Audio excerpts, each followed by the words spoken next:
India's finest Medicover Hospital now opened exclusive hospital for women and children opposite High-Tech Charminar. Medicover Women and Child Hospital. Assembly ఎన్నికలు దగ్గర పడడంతో నెల్లూరు జిల్లాలో రాజకీయం వేడెక్కింది. ఇందులో భాగంగానే టీడీపీ అదేవిధంగా వైఎస్ఆర్సీపీ ఇన్ఛార్జీలు సైతం అయితే ప్రచారంలోకి నిమగ్నమై ఉన్నారు. అయితే ప్రధానంగా నెల్లూరు రూరల్ ఎమ్మెల్యే కోటంరెడ్డి శ్రీధర్ రెడ్డితో పాటు వాళ్ళ కుటుంబ సభ్యులు మొత్తము నెల్లూరు రూరల్ నియోజకవర్గం మొత్తం ఇంటింటికి గడప గడపకు వెళ్ళి తమ అంటే వాళ్ళ కుమార్తె సైతం తన తండ్రిని గెలిపించాలి, చంద్రబాబు నాయుడు మళ్ళీ ముఖ్యమంత్రి చేయాలంటూ కూడా తిరుగుతున్నారు. ప్రస్తుతం మనతో కోటమిరెడ్డి శ్రీధర్ రెడ్డి గారి పెద్ద కుమార్తె హైందవతి మనతో ఉన్నారు. ఆమెతో మాట్లాడండి. చెప్పడమ్మా, మీరు ఎన్ని రోజుల నుంచి తిరుగుతున్నారు?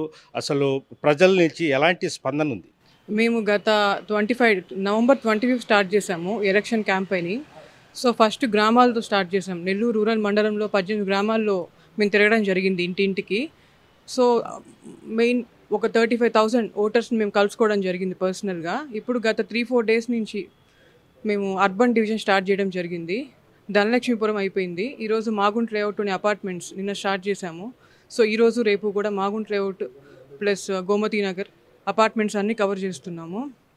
మేము ప్రజల్ని కలుసుకున్నప్పుడు మెయిన్గా వాళ్ళందరూ ఈసారి ప్రతి ఒక్కరూ డిసైడ్ అయిపోయి ఉన్నారు. మన రాష్ట్రం బాగుండాలన్నా, యువతకు ఉద్యోగాలు రావాలన్నా, మనకు ఒక రాజధాని ఉండాలన్నా, డెవలప్మెంట్ ఉండాలన్నా చంద్రబాబు నాయుడు గారు ముఖ్యమంత్రి అవ్వాలి అని ప్రజలు ఫిక్స్ అయిపోయి ఉన్నారు. వాళ్ళు క్లియర్గా ఉన్నారు. సో మేము వెళ్ళినప్పుడు వాళ్ళు చాలా పాజిటివ్గా రెస్పాండ్ అవుతున్నారు.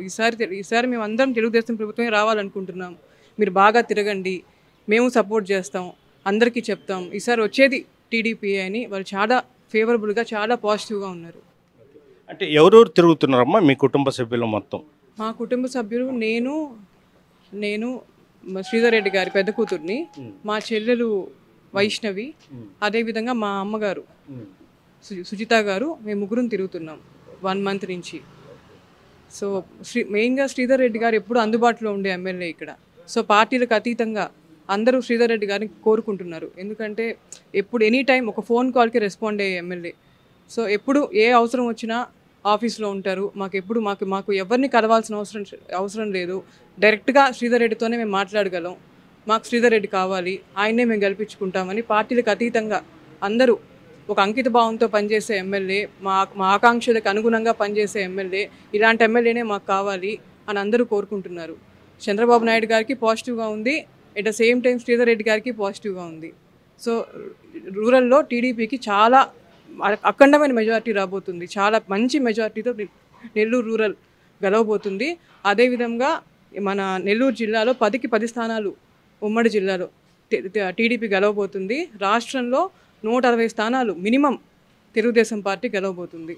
ఎలాంటి అంటే మీ దృష్టికి కూడా ఎలాంటి సమస్యలు ప్రజలు మీరు వెళ్తున్నారు కదా, ఈ 4 ఏళ్లలో పడ్డ ఇబ్బందులు కావచ్చు, లేదంటే వాళ్ళు చూస్తే మేము అందరికీ ఏదో డెవలప్ చేసామంటున్నారు, ప్రజలు మీ దృష్టికి ఎలాంటి సమస్యలు తీసుకుని వస్తున్నారు? ఇక్కడ ఏమైపోతుందంటే పైన అంటే మార్కెటింగ్ అంతా బాగా చేసేస్తున్నారు. మేము అన్నీ చేసేసాం, అన్నీ ఇచ్చేస్తున్నాం, విద్యకి వైద్యానికి చాలా కేటాయిస్తున్నామని. కానీ నేను గ్రామాల్లో తిరిగినప్పుడు గ్రామాల్లో చిన్న చిన్న సమస్యలకు కూడా పంచాయతీ నిధులు లేవు. సర్పంచులు పాపం చాలా ఇబ్బంది పడుతున్నారు. మెయిన్గా ఏంటంటే మొన్న వరద వచ్చింది. ఆ వరద వచ్చినప్పుడు వరద సహాయం కేవలం కొంతమందికే చేశారు. ఎస్టీల వరకే అని చెప్పారు వరద సహాయం. కానీ వాళ్ళకు కూడా అందరికీ చేయలేదు. చాలా చిన్న ఒక 10 కుటుంబాలకు చేసి అందరికీ చేసేసాం, అందరికీ ఇచ్చేసామని చెప్తున్నారు. గ్రామాలకు వెళ్ళినప్పుడు వాళ్ళందరూ మా దగ్గరికి వచ్చి బాధపడ్డారు. మా సగం మందిని బండిలో కూర్చోబెట్టిన, సగం మందికి భోజనం పెట్టకుండా సగం మందికి పెట్టేసి వెళ్ళిపోతే మా ఇంట్లోకి నీళ్లు రాలేదా, మా ఇల్లు పడిపోయాయి, మా ఇల్లు చూడండి ఒకసారి ఎలా ఉన్నాయో, మేము పూరింట్లో ఉంటున్నాము, చాలా ఇబ్బందులు పడుతున్నాము, ఒక్కరు రాలేదు మా దగ్గరికి అన్నారు. అదేవిధంగా కాలనీస్ చాలా గ్రామాల్లో పాపం చాలా ఎస్టీ కుటుంబాలు చాలామంది ఒకే ఇంట్లో ఉంటున్నారు. పాపం కాలనీస్ లేక వాళ్ళకి ఈ ప్రభుత్వంలో ఒక కాలనీ రాలేదు పేదలకి. అదే ప్లస్ కరెంట్ పోల్స్ ఉంటాయి, కరెంట్ పోల్స్ లేవు. ఈవినింగ్ అయితే వాళ్ళకి చీకటి, మేము స్నేక్స్ అన్నీ దగ్గరికి వచ్చేస్తున్నాయి, వాటర్ మాకు చాలా ఇబ్బందిగా ఉంది, మాకేం కనిపించట్లేదు, మా ఏరియాకి మార్నింగ్ రావద్దు మేడం, ఈవినింగ్ రండి, చాలా ఇబ్బందిగా ఉంది. మాకు తాగునీరు సమస్య చాలా ఎక్కువగా ఉంది. ఇంకా చాలా గ్రామాల్లో నాన్నగారు సొంత నిధులతో పెనవర్తిలో, మాదరాజగూడూరులో అక్కడ సొంత నిధులతో వాటర్ ప్లాంట్ ఏర్పాటు చేస్తున్నారు. సో ఇంకా చాలా గ్రామాల్లో ఈ వాటర్ ఇష్యూ అనేది ఉంది. ప్లస్ ఇళ్ల పట్టాలు, జగన్ ఇళ్ల పట్టాలు ఒక ఇంటికి వెళ్తే ఏమైంది, అక్కడ పాపం వాళ్ళు చాలా చాలా పేదవాళ్ళు 10,000 కట్టించుకొని మాకు ఇళ్ళ పట్టా ఇచ్చారమ్మా. దాని మీద జగన్ అన్న బొమ్మేసి ఇచ్చారు. ఈరోజు ఆ పట్టా ఎత్తుకెళ్ళి మేము బ్యాంకులో పెడితే మాకు లోన్ కూడా ఇవ్వలేని పరిస్థితి అని ఒక ఇంట్లో చెప్పారు. అలా అనేక సమస్యలు గ్రామాల్లో. సో వాళ్ళు ఏంటంటే పెన్షన్ ఇస్తున్నారు, కానీ మాకు మందులకు సరిపోతుంది ఆ డబ్బులు. మేము బతికేది ఎలా? మాకు చంద్రబాబు నాయుడు ఉన్నప్పుడు రేషన్ వచ్చేది, మాకు బియ్యము పప్పులు అన్నీ ఇచ్చేవాళ్ళు, కానీ ఇప్పుడు అవన్నీ ఇవ్వట్లేదు, ఓన్లీ బియ్యమే ఇస్తున్నారు. మాకు వచ్చే 3,000 2,750 ఏదైతే ఉందో అది మా మందులకు సరిపోతుంది. మేము దేంతో బతకాలి? ముసలి వాళ్ళు అడుగుతున్నారు. 2 ఉంటారు ముసలి వాళ్ళు, వైఫ్ హస్బెండ్ ఉంటారు, ఒకరికే వస్తుంది పెన్షన్. పాపం ఆ 2 మందులు ఆ డబ్బులతోనే కొనుక్కోవాలి. మా పిల్లలు ఏదో ఉద్యోగం చేస్తున్నారమ్మా, వాళ్ళు మమ్మల్ని చూడడం లేదు, మా పెన్షన్ తీసేశారు, మా పరిస్థితి ఏంటి? ముఖ్యంగా ఆరోగ్యశ్రీ కార్డు పనిచేయట్లేదు ఎక్కడ. ఆరోగ్యశ్రీ కార్డులో ఏం చెప్పారు? చెన్నైకి ఎక్కడ చేయించుకున్నా, హైదరాబాద్ ఎక్కడ చేయించుకున్నా ఆరోగ్యశ్రీ వర్తిస్తుంది అని చెప్పారు. కానీ చాలామంది పాపం పేదవాళ్ళు మాకు హెల్త్ బాగాలేకుండా వచ్చిందమ్మా, చెన్నైకి వెళ్ళి చేయించుకున్నాం, లక్షలు ఖర్చు పెట్టి వచ్చాం, మాకు ఆరోగ్యశ్రీ రాలేదు, ఆరోగ్యశ్రీ కార్డు పనిచేయట్లేదు అని చెప్తున్నారు. సో విద్య విషయంకి వస్తే చాలా స్కూల్స్లో, నెల్లూరు రూరల్లో చాలా స్కూల్స్లో టీచర్స్ లేరు.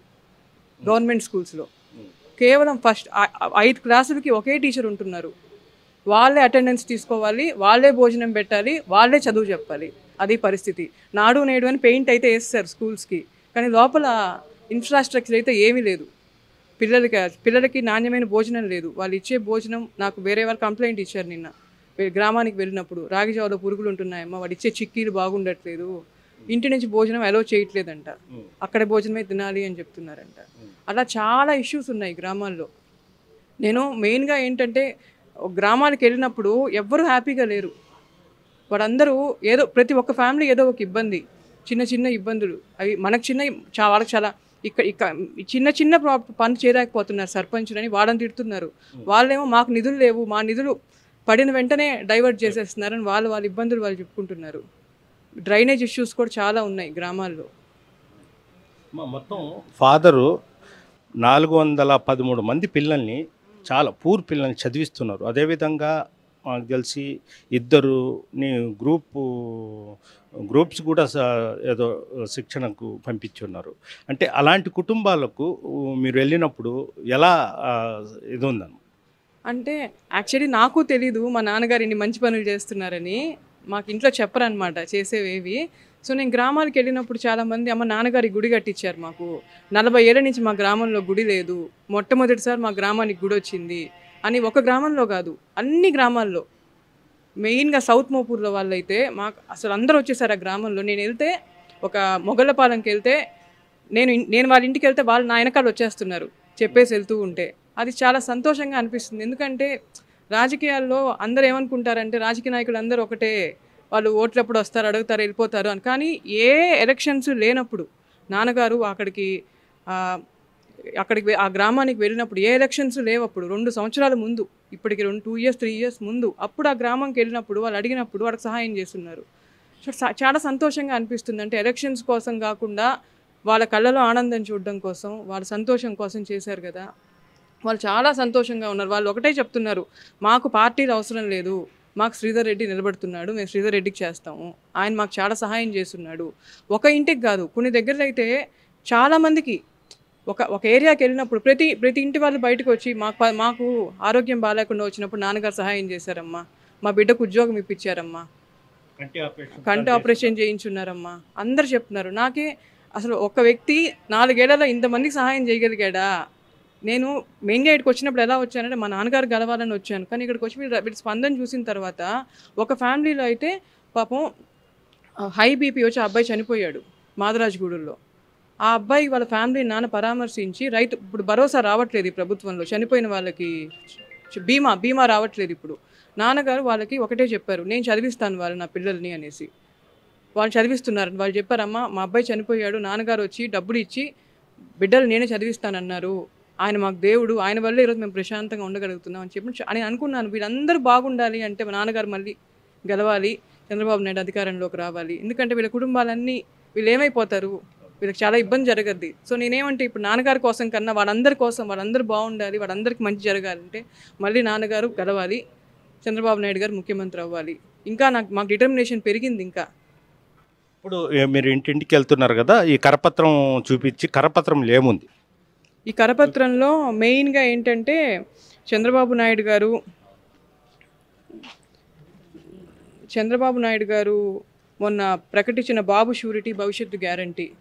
సో ఈరోజు గ్యాస్ చాలా ధర ఎక్కువగా ఉంది. చంద్రబాబు నాయుడు గారు ముఖ్యమంత్రి అయితే సంవత్సరానికి 3 గ్యాస్ సిలిండర్లు అక్క చెల్లెమ్మలకు ఉచితంగా ఇస్తారు. అదేవిధంగా ఆర్టీసీలో ప్రయాణం ఉచితంగా, మహిళలకి ఉచితం. అమ్మఒడి, ఇప్పుడు అమ్మకు వందనం పేరుతో ఎంతమంది బిడ్డలు ఉంటే అంతమంది బిడ్డలకి అమ్మఒడి. అదేవిధంగా నిరుద్యోగులు, ఈరోజు రాష్ట్రంలో ప్రధాన సమస్య నిరుద్యోగులు. సో చంద్రబాబు నాయుడు గారు అధికారంలోకి వస్తే 20 లక్షల ఉద్యోగాలు ఇవ్వడం జరుగుతుంది. అదేవిధంగా ఉద్యోగం వచ్చేదాకా ఆ బిడ్డలకి నిరుద్యోగ భృతి నెలకి 3,000 ఇవ్వడం జరుగుతుంది. అదేవిధంగా టోటల్ మీద ఆడబిడ్డకి 18 నుంచి 58 సంవత్సరాల ఆడబిడ్డలకి మంచి స్పందన ఉంది, చాలా మంచి స్పందన ఉంది. అది ఈసారి తెలుగుదేశం పార్టీ ఒక ఘన విజయం సాధించబోతుంది. చెప్పలేము అది ఎలాంటి ఘన విజయం అనేది. ఇది చూడాలి. ఇంకో 2 నెలలు అయిన తర్వాత ప్రతి ఒక్కరికి కనిపిస్తుంది అది. మాకైతే ఇప్పుడు మాకు అర్థమైపోయింది. ఎవరైతే న్యూట్రల్స్ ఉంటారో వాళ్ళు ఉంటారు కదా, సో వాళ్ళలో కూడా వాళ్ళు ఏమంటారంటే మేము వేస్తామమ్మా, మేమందరం టీడీపీయే, గ్రామాల్లో పథకాలు తీసుకొని ఎలా ఉంటారో మాకు తెలియదు అంటున్నారు. కానీ నేను వాలంటీర్లను కలిసాను చాలామందిని. నన్ను వాళ్ళ ఇంట్లోకి తీసుకెళ్ళి మాట్లాడారు నాతో. వాళ్ళ ఇంట్లోకి రండమ్మా, మేము ఇక్కడ చెప్పడం బాగుండదు అని ఇంట్లోకి తీసుకెళ్ళి నాకు అసలు వాళ్ళు చాలా చాలా సంతోషంగా అనిపించింది నాకు. మేము ఈ పార్టీకి అనుకూలంగా ఉన్నాము. మేము నవంబర్ 25 స్టార్ట్ చేసాము. సైక్లోన్ వల్ల ఒక 1 వీక్ గ్యాప్ వచ్చింది. మేము ఇంక కంటిన్యూస్ ఎలక్షన్ వరకు ఉంటుంది. సో ఇప్పుడు జస్ట్ అర్బన్ స్టార్ట్ చేసాం. ఇంకా చాలా డివిజన్స్ ఉన్నాయి. కొత్తూరు, భుజభుజ నెల్లూరు, పడార్పల్లి, సైడ్ ప్రగతి నగర్, అటు సైడ్ పొదలకూరు రోడ్డు, డైకాస్ రోడ్, ఇంకా చాలా ఉంది. ఇంకా గ్రామాల వరకు ఫినిష్ అయ్యాయి.